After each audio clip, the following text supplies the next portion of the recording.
The New York Times is out tonight with a bombshell of an investigative report that reveals plans by the firm Blackwater to bribe its way out of trouble after its employees shot and killed 17 civilians in Baghdad in 2007.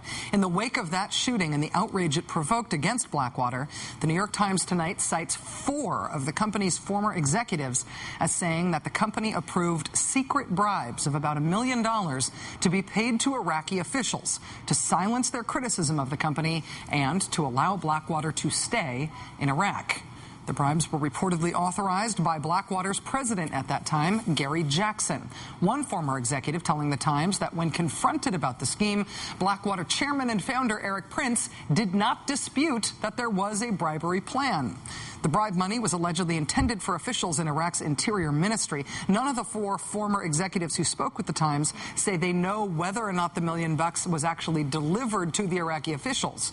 But they say they do know that the cash was sent from the company's operational hub in Jordan to a man named Rich Garner, who was then a top Blackwater manager in Iraq and who still works for the company.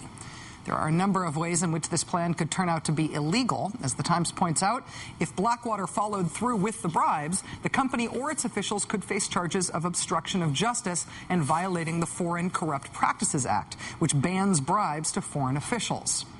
There's also the prospect that Blackwater bribing officials to shut up about the shooting might have impeded the American FBI investigation into the shooting. We don't know whether or not Blackwater will be held to account for these new allegations if they are proven, but we do know that a federal grand jury is investigating the company in North Carolina, where the company is headquartered, and one of the former Blackwater executives who told the New York Times about the bribery scheme says he's also given details of that scheme to federal prosecutors. Joining us now is Jeremy Scahill, reporter for The Nation and author of the book Blackwater, The Rise of the World's Most Powerful Mercenary Army. Jeremy, thanks for coming on the show tonight. Good to be with you. How big are the legal implications here? Could this revelation result in criminal charges? Sure. And let's remember here that we're talking about the single worst massacre committed by a private force in Iraq of that war, committed by Blackwater, the Nicer Square massacre. It was the biggest diplomatic crisis between Washington and Baghdad at the time.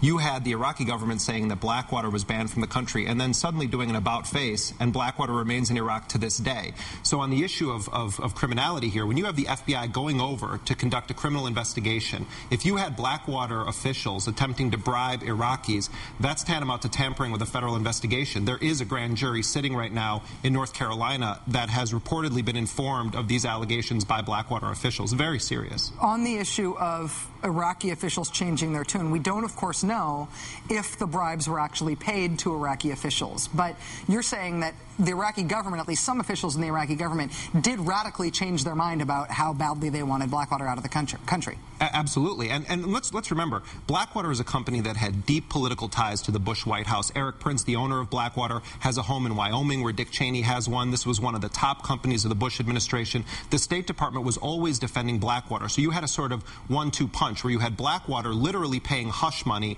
to the families, and we know this to be a fact, to the families of people that it shot dead, and the State Department was facilitating this. And on the other hand, you had Secretary of State Condoleezza Rice telling Nouri al-Maliki, the Iraqi prime minister, to stand down. And that was a big reason why we saw Blackwater there. The issue of criminality comes up is if it was an additional layer to this. Did Blackwater actually pay off Iraqi officials to essentially look the other way and allow the company to remain in country? The Times story tonight ends with this coda that Iraq decided this spring to not give Blackwater a license to operate in the country after all, the exact thing the bribes were supposed to protect the company against.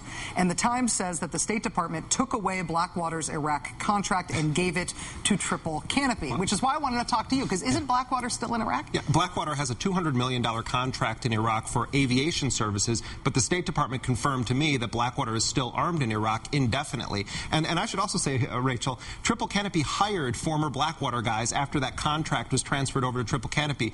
You know who's guarding Hillary Clinton in Afghanistan right now? Blackwater. You know who guards members of Congress? Blackwater. They have $500 million in contracts in Afghanistan right now. CIA, State Department, Defense Department. Why is President Obama keeping these guys on the payroll? There has never been a company in recent history that made the case that corporations are corrupt, evil organizations than Blackwater.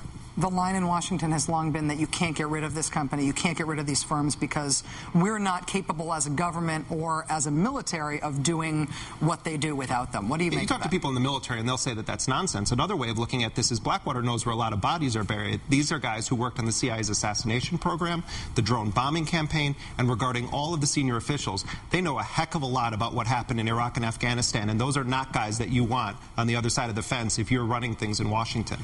Jeremy Scahill, reporter for The Nation and author of the book, good job, Blackwater, The Rise of the World's Most Powerful Mercenary Army. Thank you for coming on the show tonight, Jeremy. It's good to see you. Thank you.